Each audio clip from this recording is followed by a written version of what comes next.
మూడు రకాలు. ఒకటి, ఆరాధించడానికి వచ్చే వాళ్ళు ఉంటారు.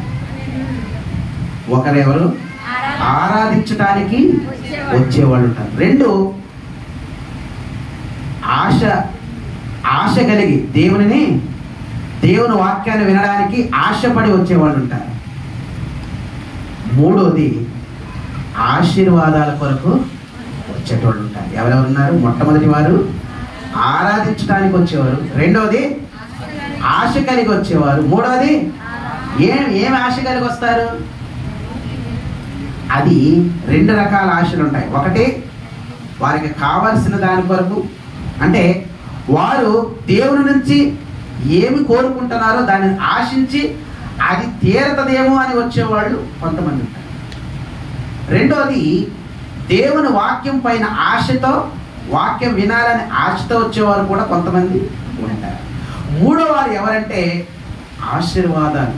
ప్రభు సన్నిధానానికి వెళ్తే నా కుటుంబము ఆశీర్వదించబడుతుంది, లేకపోతే నా పిల్లలు ఆశీర్వదించబడతారు అనే ఉద్దేశంతో.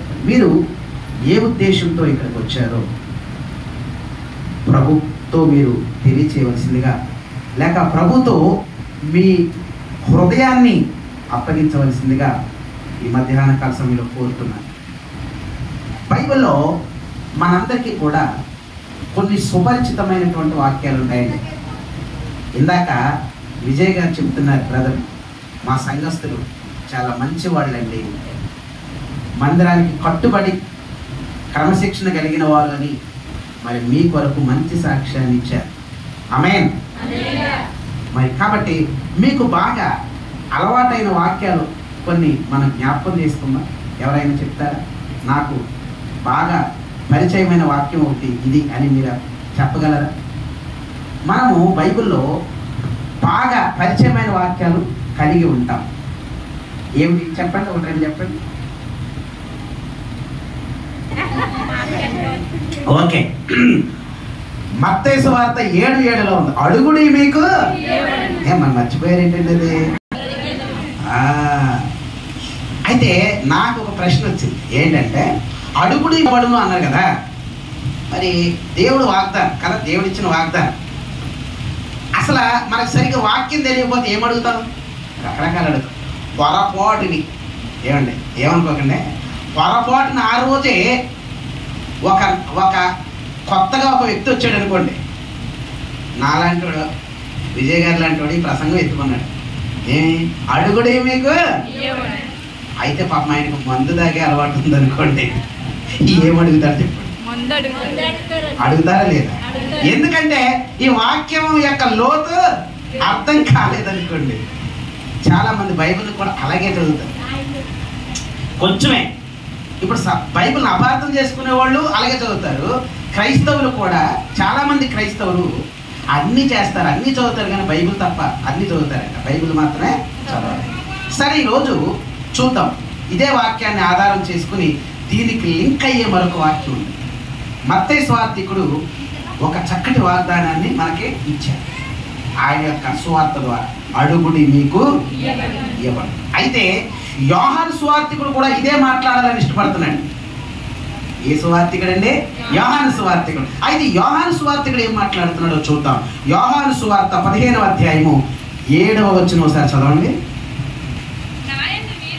నాయందు మీరును మీ యందు నా మాటలను నిలిచి ఉండిన ఎడల మీకు ఏది ఇష్టమో అడుగుడే, అది మీకు. ఇప్పుడు దీనికి లింక్ వేసుకుంటే ఒక చిన్న కండిషన్ ఉంటుంది కదా, అడుగుడి మీకు ఇవ్వబడని వాగ్దానం మాత్రమే. ఆ ఒకటే మొక్క పట్టుకుంటే మనకి నచ్చిని అడుగుతాం కదా. చాలా మంది లోకంలో చాలా అడుగుతారు కదా. ఉద్యోగాలు అడిగేవాళ్ళు ఉంటారు, ఇల్లులు అడిగేవాళ్ళు ఉంటారు కదండి. యవనస్తులు అయ్యారనుకోండి, తల్లిదండ్రులు ఏం చేస్తారు? మా అమ్మాయికి పెళ్లి కావాలి నాయన, ఇదే ప్రార్థనే. ఎందుకంటే ఎప్పుడు వదిలి చేసుకుందామా ఆడపిల్లని, అంతే కదండి. ఎందుకంటే పెద్ద భారం అయిపోతారు ఆడపిల్లలు. వాళ్ళు ఎంత కష్టపడినా, ఏమండి, చిన్నప్పుడు ఇంట్లో ఎంత చాకరీ చేసినా చేయకపోతే గొడవ. యవన కాలంలో పాపం తల్లిదండ్రులకు ఎంత సహకారం చేసినా ఇంట్లో పనంతా తల్లి చేతికి ఇబ్బంది లేకుండా చేసి పెడుతున్న తల్లి మనసులో ఒక ఆలోచన కూడా ఏంటి తెలుసా? ఇంత బాగానే ఉంది కానీ ఒక 5 చేతిలో ఎప్పుడు పెడతానా కదా. ఇక ప్రార్థన ఇదే, రాత్రనక పగలనక కూడా కచ్చీపులు తడిసిపోతూ ఉంటాయి, టవల్స్ తడిసిపోతూ ఉంటాయి, చున్నీలు తడిసిపోతాయి. ఏం కదా నాయన నాయన మా అమ్మాయికి పెళ్లి కావాలి, ఎక్కడున్నాడు కానీ సామాన్యుడు వద్దుంటావు, మంచి 50,000కు తక్కువగా ఉండకూడదు నాయన జీవితం. చూసారండి ఆశలు కదా, మనిషికి ఆశలు అంతులేనివి కానీ అడుగుతూనే ఉంటారు. అయితే మీకు ఒక చిన్న మరి, ఎందుకంటే జస్ట్ ఆకలి తీరడం కొరకు మీరు కొంచెం ఆలోచించడం కొరకు చెప్తాను. ఇద్దరు అడగటం మొదలు పెట్టారు. ఓకే, ఒక ఇద్దరు ఇలా అడుగుతున్నారంటాడు. మొట్టమొదటి వాడు అడుగుతున్నాడు. ఏం అడుగుతున్నాడు అంటే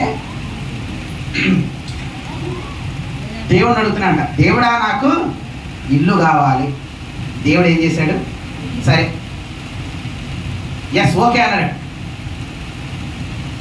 దేవా నాకు మంచి అందమైన భార్య, మామూలు భార్య కాదు, అందమైన భార్య కావాలన్నాడు. నిజంగానే దేవుడు అందగతిని ఇచ్చేశాడు. ఓకే అన్నాడు. నాయన నాకు కారు కావాలన్నాడు. ఓకే అన్నాడు. ఉద్యోగం కావాలన్నాడు. ఓకే అన్నాడు. అన్ని ఇచ్చేస్తున్నాడు. పక్కోడు గమనిస్తూ ఉన్నాడు. వీడు నాకంటే ఘోరంగా ఉండేవాడు. వీడికి ఏంటో ఒకటి రోజుకొకటి చొప్పున వచ్చేస్తుంది. అసలు వీడు ఏం చేస్తున్నాడు రా అని చెప్పి అసలు వీడికి సీక్రెట్ ఏంటో తెలుసుకోవాలి. ఎవరైనా అడిగితే చెప్తాడు, వీడు చెప్పడు. కాబట్టి సీక్రెట్గా గమనిద్దామని చెప్పి వీడు కూడా గోడ చాటుకి వెళ్ళి అసలు ఏం జరుగుతుందో లోపల తెలుసుకుంటాడట. అప్పుడప్పుడు కొంతమంది మిడిగుడ్లు చూస్తూ ఉంటాయి. అవి ఎలా ఉంటాయో నాకైతే తెలియదు, కానీ ఆ మిడిగుడ్లు ఎలా ఉంటాయో చూస్తూ ఉంటారు. కొంత సీక్రెట్గా గమనిస్తూ ఉంటారు. వీడు ప్రార్థన చేస్తాను, మోకరించాడు. మోకరించి మోకాళ్ళు అరిగిపోతారు. ఎందుకు తెలుసా? అడగడం కాదు, వీడికి ఆశీర్వాదాలు కావాలి. ఇల్లు వచ్చేసింది, పెళ్ళి అయిపోయింది, పిల్లలు కావాలంటే పిల్లలు ఇచ్చేసాడు, కారు కావాలంటే కారు ఇచ్చేసాడు. ఇంకా ఏం గుర్తు తెచ్చుకుని మరి అడుగుతున్నాడు. ఓ నాయనో ఇదా అని వాడు అనుకుని ఇంట్లోకి వెళ్ళాడండి. ఇలా కాదురా అని చెప్పి నేను వీడికంటే ఒక రెట్టి ఎక్కువగానే ఉన్నాను కాబట్టి నేను కూడా నా స్టైల్లో నేను అడుగుదాం అనుకున్నాడు. అనుకుని దేవుడిని అడుగుతున్నాడు. ప్రభు ఆడికి ఏదైతే ఇస్తున్నావో నాకు డబల్ కావాలి అంటే, ఒక ఇల్లు ఇస్తే,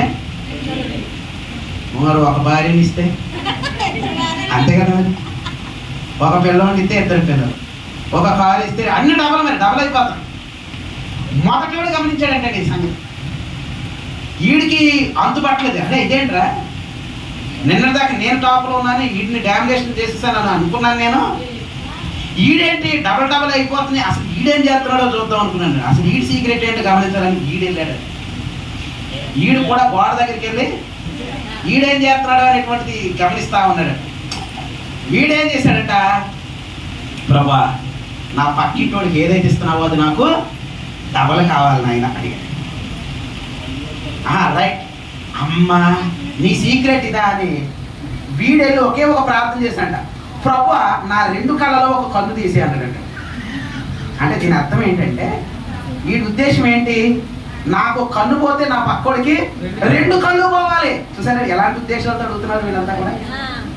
అందుకే యాకోబు పత్రికలో కూడా ఒక విషయాన్ని రాస్తున్నాడు. చూద్దాం ఒకసారి. 4వ అధ్యాయం 2వ వచనం చూడండి. 2 నుంచి యాకోబు పత్రిక 4వ అధ్యాయం 2. కరెక్ట్ చదవండి. మీరు ఆశించుచున్నారు కానీ మీకు దొరుకుటలేదు, నరహత్య చేయుదురు, మత్సరపడుదురు కానీ సంపాదించుకొన లేదు, యుద్ధము చేయుదురు, దేవుని అడగనందున. ఇక్కడ చూడండి అసలు మాట, మీరు అడిగినను మీ భోగముల నిమిత్తం. ఏమడుగుతున్నాం మనం వచ్చి? మీ భోగముల నిమిత్తం దురుద్దేశముతో. సంఘాలలో ఈ మధ్య కొత్త యేసు ప్రభు వచ్చాడండి. ఎవరు? ఆయన లక్షణాలు, గుణ లక్షణాలు ఎలా ఉంటాయి ఏంటంటే, మనం ఏది అడిగితే అది తీర్చేసి వెళ్ళిపోవడం వరకు ఆయన డ్యూటీ. ఆయన మనం అడిగింది ఆయన చెయ్యాలి, ఆయన అడిగింది మాత్రం మనం చెయ్యము. చూసారండి. ఇప్పుడు చెప్పండి, బైబిల్లో ఉన్న ఏసై కావాలి, ఈ ఏసై కావాలి చాలా. ప్రభువా నాకు అది కావాలి, ఇది కావాలి, నాకు సమస్య ఉంది నాయన, నాకు అప్పు కావాలి నాయన, లేకపోతే నాకు స్పాట్లో 1,00,000 రూపాయలు కావాలి నాయన, అది ఇచ్చేయాలంటే ఎస్ పైనుంచి ఒక ఇసిరేసరాడు ఆయన. ఎందుకంటే ఆయన కొత్త యేసుప్రభు, మరి ఆయన వచ్చిన డ్యూటీ అది. ఇప్పుడు సంఘాల్లో ఇలా, క్రైస్తవ సమాజంలో కూడా ఇలాగైపోయాయి. ప్రాస్పరిటీ గాస్పుల్ అంటారు, ఇలాంటి బోధలు పెరిగిపోయాయి. అయితే ఈ మధ్యాహ్న సమయంలో మన అంశం ఏంటో తెలుసా? క్రైస్తవుడుగా మనం ఏమి అడగాలి ప్రభు? విందామా? క్రైస్తవుడుగా మనము ఏమి అడగాలి? నిజమే, మీరు అడిగినను మీ భోగముల నిమిత్తమే, మీ సుఖభోగాల నిమిత్తమే, మీ స్వార్థపూరితంగా అడుగుతున్నాం కాబట్టి దొరకటం లేదు. కొన్నిసార్లు పొందుకోలేకపోతున్నాం. ఒకవేళ దొరికిన వాటి వల్ల నష్టాన్ని చూస్తున్నామేమో. ఒక దైవజనుడు చెప్పాడు, దేవుడు ఏది అడిగితే అది ఇస్తాడట, కానీ దాని ప్రతిఫలం మాత్రం మనమే అనుభవించాలి. ప్రభా నా గుణం సంగతి ఎలాగున్నా కానీ, గుణం సంగతి ఎలాగున్నా కానీ రూపం కావాలి నాయన. ఆ రూపవత వస్తుంది, కానీ తర్వాత ఆ ప్రతిఫలం ఏదైనా ఎవరు అనుభవించాలంట? మనమే అనుభవించాలి. కాబట్టి నువ్వేమి అడుగుతున్నావో జాగ్రత్తగా తెలుసుకో. దేవుని వాక్యం ద్వారా నా యందు మీరును మీ యందు నా మాటలను నిలిచి ఉండిన ఎడల మీకు ఏది ఇష్టమో. జనవరి 1కి వాగ్దానాలు తీసుకుంటాం కదండి. ఎవడో కట్ చేసి ఏం రాశాడంటే, మీకు ఏది ఇష్టమో అడుగుడు, అది మీకు మొదటి లైన్ తీసేశాడు. మీకు ఏది ఇష్టమో, ఆయనకి ఏది ఇష్టమైతే అది అడుగుతాడు. ఎందుకంటే అప్పుడే వచ్చాడు. ఏం చేస్తాడు? ఏమనండి, ఎవరు వస్తున్నాండి, నాకు మా చర్చిలో నుండి అసలు చర్చికి ఎందుకు వస్తున్నాను తెలుసండి, ఫలానా అమ్మాయి గురించి వస్తున్నాను అంటే జనవరి 1 తీర్మానం తీసుకున్నాడు. ఏమొచ్చింది వాగ్దానం? మీకు ఏది ఇష్టమో అంటే ఆ అమ్మాయిని అడిగి మొదలెడతాడు. అవసరమైతే ఒక పూట భోజనమైన మానేది. ఎందుకొరకు? ప్రభు కొరకు కాదు, ఎవరి కొరకు? అమ్మాయి కొరకు. చూసారా? వాక్యాన్ని జాగ్రత్తగా చదవకపోయినా, సరిగా అర్థం చేసుకోకపోయినా వచ్చే ప్రమాదాలు ఇలా ఉంటాయి.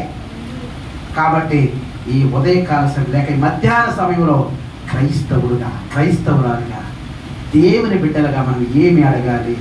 4 విషయాలు ఈరోజు త్వరగా చెప్పి ముగించడానికి ఇష్టపడతారు. 4 విషయాలు అడిగారు బైబిల్లో. ఆ 4 విషయాల్ని ఆలోచించి మనం ముగింపులో కొడతాం. కీర్తనల గ్రంథం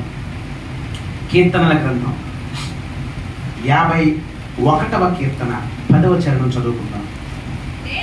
దేవా నాయందు శుద్ధ హృదయము కలుగ చేయుము. చాలండి.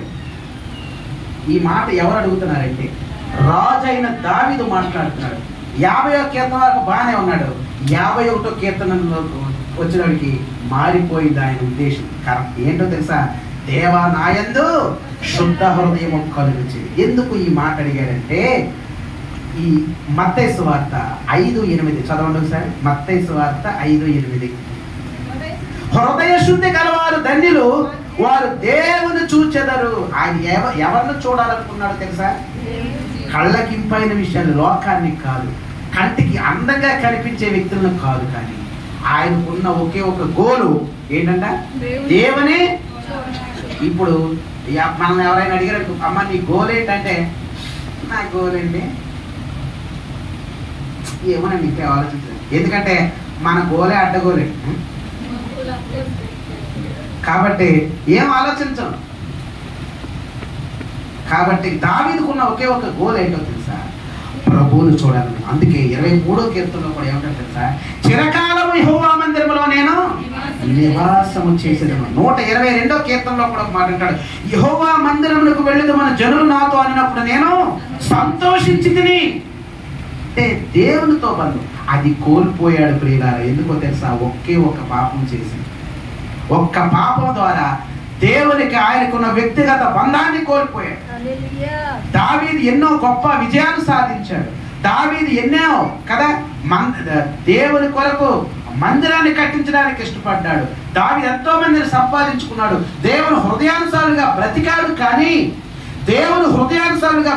కానీ తన హృదయ ప్రవర్తన ఎలా ఉందో పరిశీలన చేసుకోలేకపోవటం వల్ల ఒకానొక సాయంత్రం మిద్దె మీదకి వెళ్ళి స్నానం చేస్తున్న స్త్రీని చూసి పాపములో పడిపోయాడు. అప్పుడు అర్థమైంది. నేను అన్ని బాగా, చాలా మంది ఇతరులు బాగానే చెప్తారు, వరాలు ఉంటాయి, కొందరు స్వస్థత వరం, ఏమండి ప్రవచన వరం, భాషల వరం, ఏమండి వివేచన అన్నీ ఉంటాయి, కానీ ఫలాలు ఉండవు.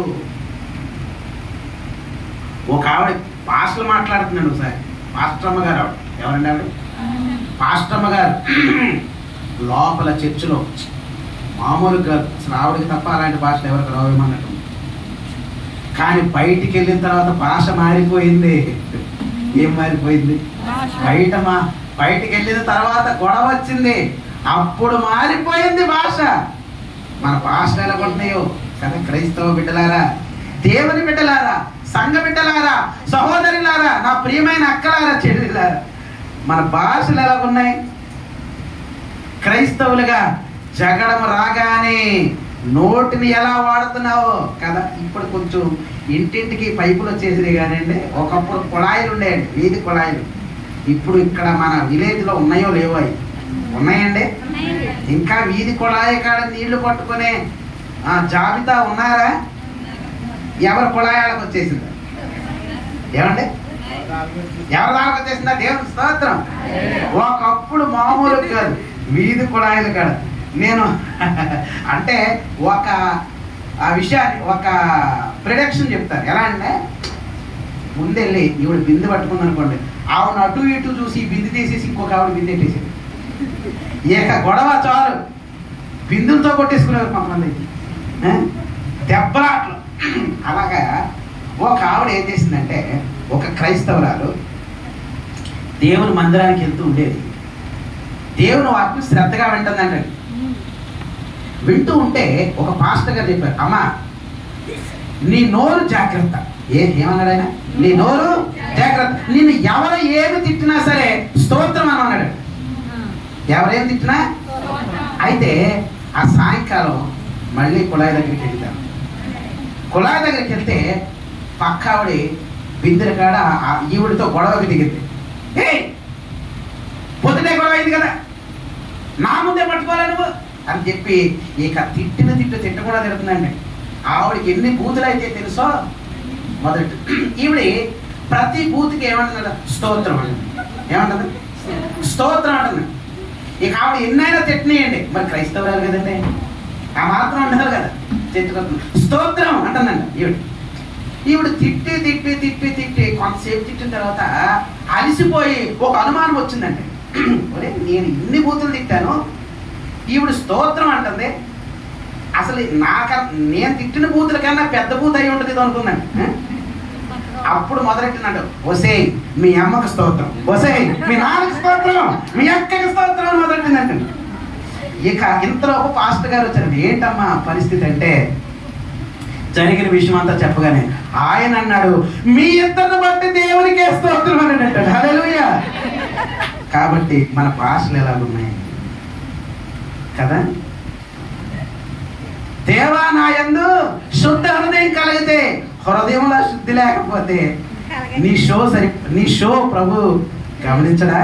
షో చేస్తాం మన క్రైస్తవ షో కాదది. హృదయంలో ఫలాలు లేకపోతే, ఆత్మ ఫలాలు లేకపోతే, వరాలు సేవకు ఉపయోగపడదగిన ఫలాలు నీ జీవితాన్ని కట్టడానికి ఉపయోగపడతాయి. ఆమేన్.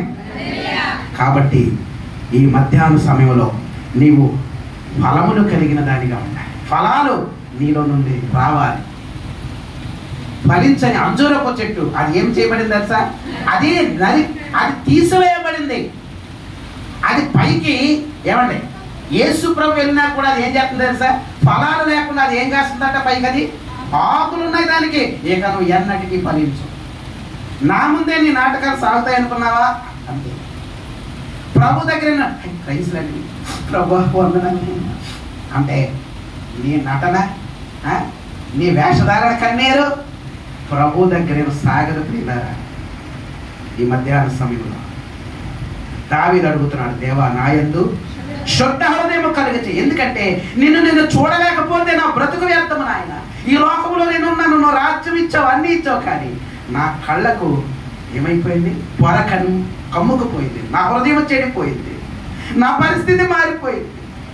ఒకప్పుడు నాయనా నిన్ను చూచాను, అది నేను పోగొట్టుకున్నాను బాబు. నా యందు శుద్ధ హృదయం కలిగి. నువ్వు చాలా కాలం నుంచి ప్రభు సన్నిధానానికి వచ్చి ఉంటావు. మొదట్లో బాగానే ఉన్నావేమో, కానీ దావీదులాగా ఎక్కడైనా పడిపోయావేమో. ఈ మధ్యాహ్న సమయంలో శుద్ధ హృదయం కొరకు ప్రభు దగ్గర అడుగుతావా? రెండో విషయాన్ని చూద్దాం. యాకోబు పత్రిక 1వ అధ్యాయం 5వ వచనాన్ని చదువుకుందాం. మీలో ఎవరికైనాను జ్ఞానము కొదువగా ఉన్న యెడల అతడు దేవునిని అడగవలెను,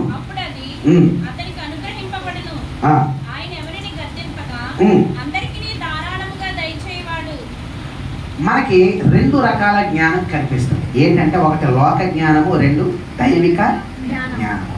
లోకంలో ఉన్న విషయాల గురించి తెలుసుకుంటాం. ఇక్కడ 2 విషయాలు ఉంటాయి. ఏమిట్రా అంటే జ్ఞానము, తెలివి. డిఫరెన్స్ తెలిసే ఎవరికైనా? తెలివికి జ్ఞానానికి ఉన్న వ్యత్యాసం ఏంటి? ఎవరైనా చెప్పండి కాస్త.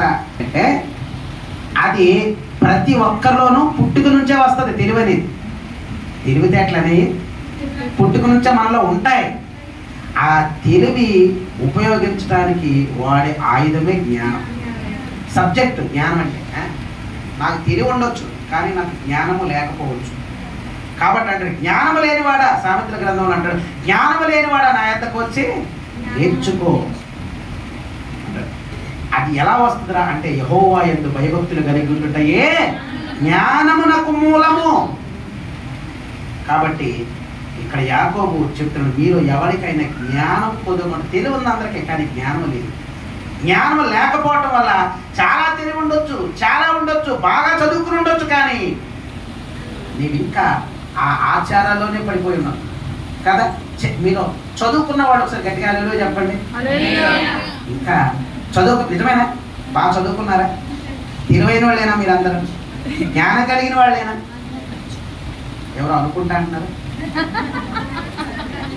ఎవరు అనుకుంటా అంటున్నారు? డౌటేనా? ఏమండి? అయితే ఇంకా మనకి తెలివి జ్ఞానం ఉంటే ఇంకా ఎందుకంటే ఇంకా అన్యాచారాల్లోనే బ్రతుకుతున్నారు మీరు? ఇంకా ఎందుకంటే ఆ కులాన్ని పట్టుకుని పీడిస్తున్నారు? ఎందుకంటే మీ పిల్లలకి ఇంకా కట్నాలు తీసుకుంటున్నారు? చూసారా? మీకు జ్ఞానం ఉందా? వాక్య జ్ఞానం ఉందా? దేవుని దైవ జ్ఞానం ఉందా? యాకోబు పత్రిక పైనుండి వచ్చే జ్ఞానం ఎలా ఉంటుందంటే, యాకోబు పత్రిక 4:17 నుంచి ఒకసారి చదవండి.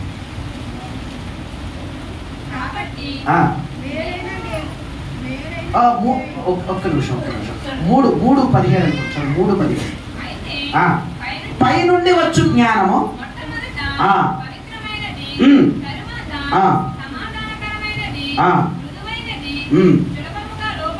సులభముగా లోబడినది,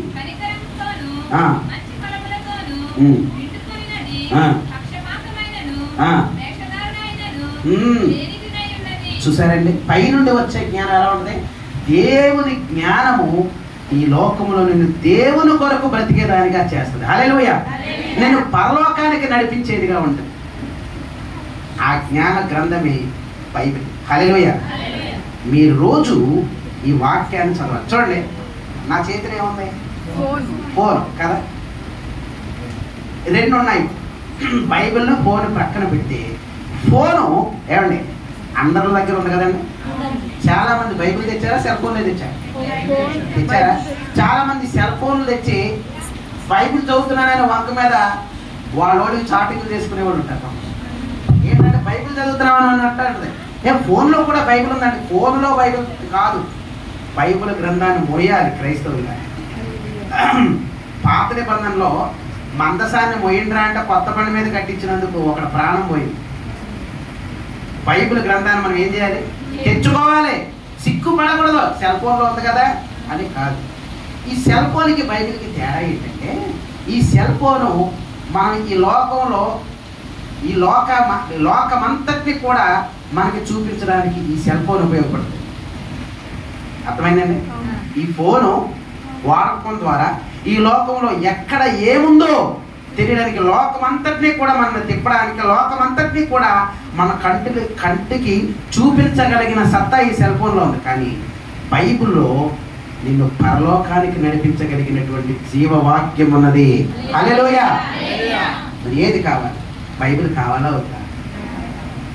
కాబట్టి దేవుని వాక్యం ఇంకా చదవకుండా నిన్ను వాయిదా వేస్తున్నావేమో, దేవుని వాక్యం చదవడం మానివేసేవేమో, అంతా తెలుసు అనుకుంటున్నావేమో. జ్ఞానము కొదువుగా ఉన్నాడు. ఎవరిని అడగాలి? దేవుని అడిగాడు. ఎవరు? ఒక రాజు జ్ఞానాన్ని అడిగాడు. ఎవరైనా? సొలొమోను. ఏమడిగాడో తెలుసా? అయ్యా ఏం కావాలి కోరుకో అంటే ఆస్తి అడగలేదు, అంతస్తు అడగలేదు, నాకు జ్ఞానం కావాలి.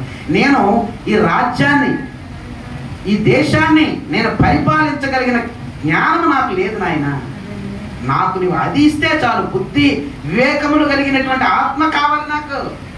ఆ జ్ఞానం ఉంటే ప్రభు ఆయన కోరికను మెచ్చుకున్నాడు. నీ కోరిక ప్రభు దృష్టిలో అంగీకరించబడినట్లయితే నీకు సమస్తాన్ని ఇస్తాడు ఆయన. ఆమేన్.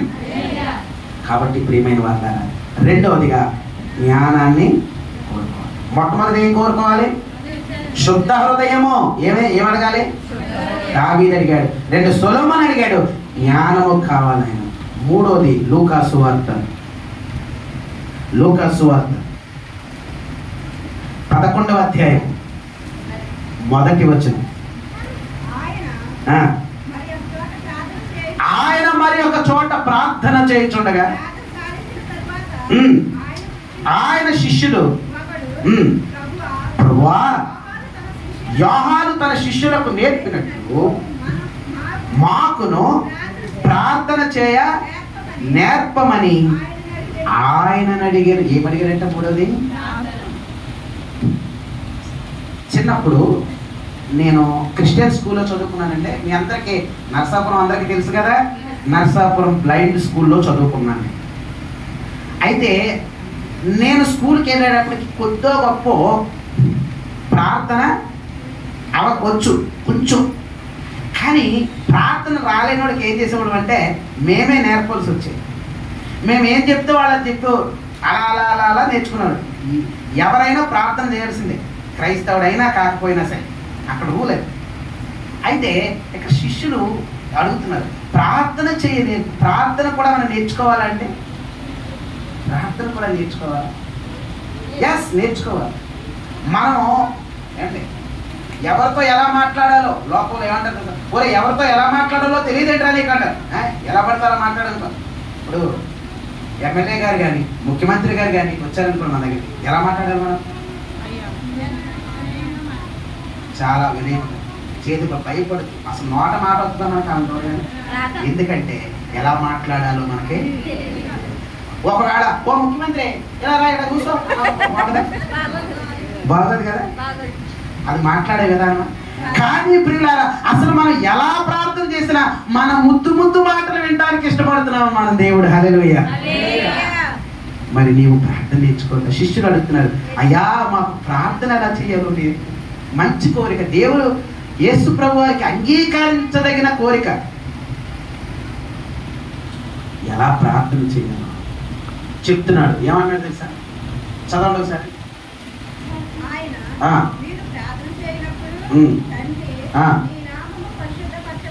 మొట్టమొదటిగా ఏం కావాలి? దేవుని నామము.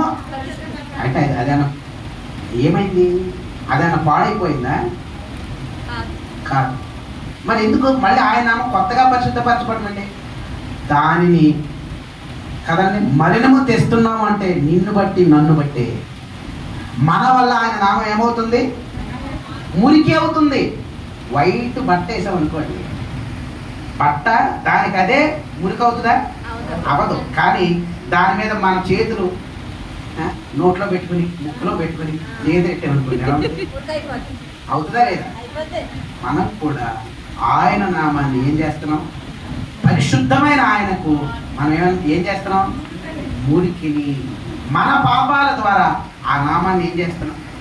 ఆయన సన్నిధానాన్ని ఏం చేస్తున్నాం? పొల్యూషన్ చేసేస్తున్నాం, కలుషితం చేస్తున్నాం. నీలా అయితే నీ నామం పరిశుద్ధపరచబడుగా. ఇంకోటి ఏంటంటే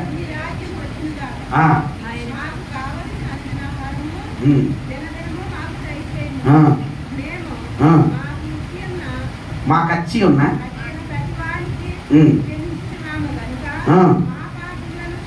మా పాపములను క్షమించుము.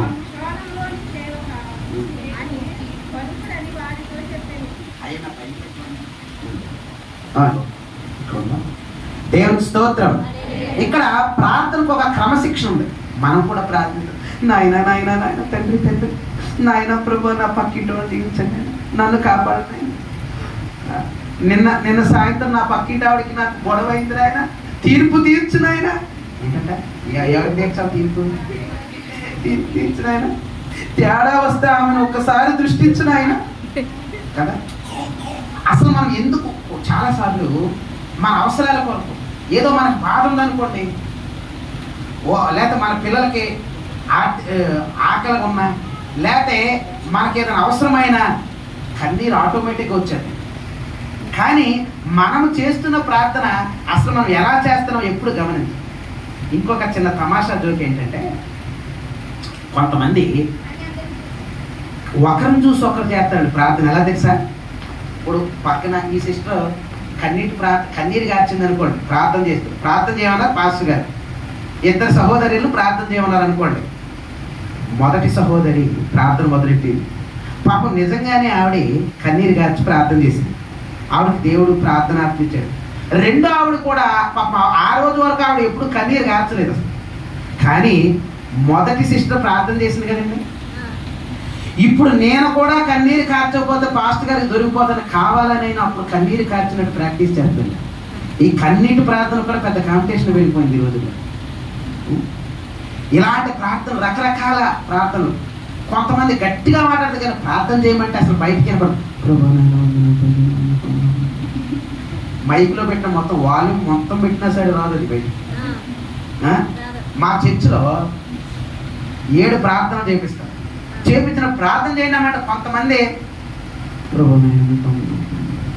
అంటా ఉంటారు, కానీ చివరికి మేము ఎప్పుడు ఆమె అనాలో తెలియదు.